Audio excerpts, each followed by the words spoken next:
কেন আসলে আমি ওমরন ফায়ারের ফ্যান, কারণ ওমরন ফায়ারের ফ্যান হওয়া আসলে এতটা ইজি না, এতটা সহজও না।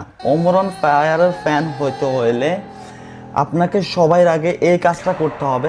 আর সেই কাজটা হলো উপর অস্ট্রেলিয়ান মাগিটা আছে, সরি মাগি বললে ফুল হইব, অস্ট্রেলিয়ান গাবিটা আছে, ওই গাবিটার দুধ যে পান করিতে পারিবেন সেই অপুর মতো একটা শান্তি পোলায় পরিণত হইবেন। আর এই মাগির বাচ্চারা গাবি বলার কারণ তো সবাই বুঝতেই পারতেছে, কারণ অস্ট্রেলিয়ান যে গাবিগুলো থাকে না, যেগুলোর বড় বড় ওলান থাকে, যেখান থেকে 20-30 কেজি দুধ হয়, মাগির বাচ্চারও যে বড় বড় একটা ওলান, এখান থেকে 50-60 কেজি দুধ অনায়াসে বের হয়ে যাবে। আর আমার তো মনে হয় না অপুর যে ধন, ওর ধন দিয়ে ওর এত বড় গাভীর এত বড় বড় ওলান দিয়ে দুধ বের করা সম্ভব হইবার, তাই তো ওর গাভীর অনলাইনে নিয়েছে যাতে মানুষ ওর গাভীর দুধ বের করতে পারে।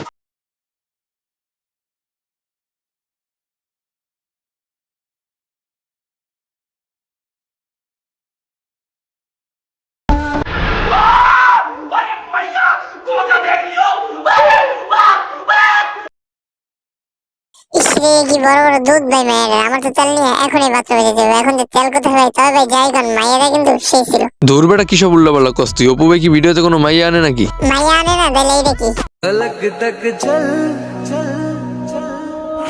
দৌড়ো বেটা, ওইটা কি মাইয়া নাকি? তাহলে কি? ওইটা তো খানকি মাগি।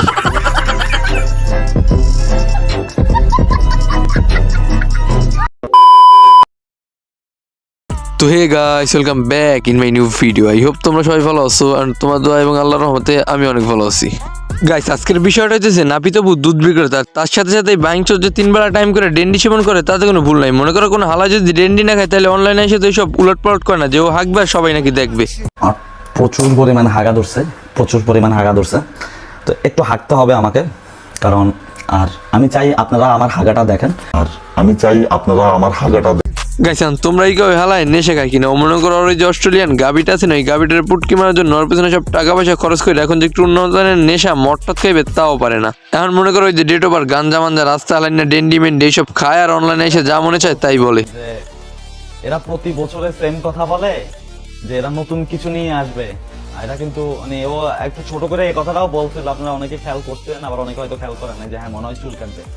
তো সে যাই হোক, আপনাদের হয়তো কিছু মানুষ ওরা আব্বাও ডাকে, আবার কিছু মানুষ ওরা ব্র্যান্ডও বলে। শুধু ভয়েস ভিডিও আর কাপল ব্লগার আর টিকটকারদেরকে নিয়ে ভিডিও বানানো ছাড়া আর অন্য কোনো কন্টেন্ট আছে তোমার কাছে আমি আসলে জানি না।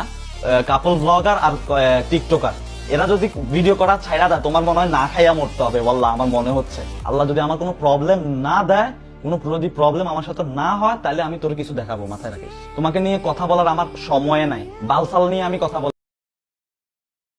আরে নাপিতবু কয় কি, অন্য নাকি বালসাল নিয়ে কথা বলার টাইম নেই। একসময় তো তুই নিজেই নাপিতিয়ে মানুষের বালসাচ্ছস, আর এখন ডুবে গিয়ে ওই গাবিটার বালসাসার চাকরি নিছস। আর কি বললি যে কাপল ব্লগার আর টিকটকাররা ভিডিও বানায় না, ছেড়ে দিলে ওমরের না খেয়ে মারতে হইব। টিকটকার এরা যদি ভিডিও করা ছাইড়া দেয়, তোমার মনে হয় না খাইয়া মরতে হবে। বললা দূর হালা বোকাচোদা, তাহলে তো ওমর সম্পর্কে তোর কোনো ধারণা নেই যে ওর মোটো বোলিং চ্যানেল আর ওর ফানি ভিডিওতে কি পরিমাণে ভিউ পড়ে। আর ওমর তো মনে কর তোর মতো কোনো গাবির উপর নির্ভরশীল না, যে গাবি থাকলে ভিউ আছে আর গাবি না থাকলে ভিউ নেই। তুই তো মনে কর এখন তোর গাবি নিয়েও ভিউ পাস না, কারণ দুবাই সবাই তো তোর গাবি ঠাপাই না ওইয়াই গেছে, আর বাংলাদেশি মানুষ মনে কর তোর ঠাপাই না গাবির উপর মতেও না। আবার কি বলস, তোর নাকি বাংলাদেশে জন্ম নেওয়াই ভুল হইছে। বাংলাদেশে জন্ম নেওয়াটাই ভুল। ইস আইসে আমার দনের ভালো না, আর বাংলাদেশে জন্ম নেওয়া ভুল হইছে। আরে বোকাচোদা, বাংলাদেশি মানুষ তো তোরে চুদেও না। আর তুই ঠিকই কইছিস, তোর বাংলাদেশে জন্ম নেওয়া ভুল হয়েছে। তোর ওই যে অস্ট্রেলিয়ান গাবিটা আছে না, গাবিটার পুটকি দিয়ে তোর গাবির দেশে জন্ম নেওয়া উচিত ছিল রে মাদার চোদ। তো গাইস, আজকের মতো বিদায় নিচ্ছি এখান থেকে। ভিডিওটি যদি ভালো লাগে তাহলে চ্যানেলটিকে সাবস্ক্রাইব করে দিও এবং তোমাদের ভাইটার ভালোবাসা দিও। আর যারা ফেসবুক পেজ থেকে দেখছো তারা পেজটিকে ফলো করে দিও। দেখা হচ্ছে নতুন কোনো ভিডিওতে। ততক্ষণ সবাই ভালো থাকো, সুস্থ থাকো, আল্লাহ হাফেজ।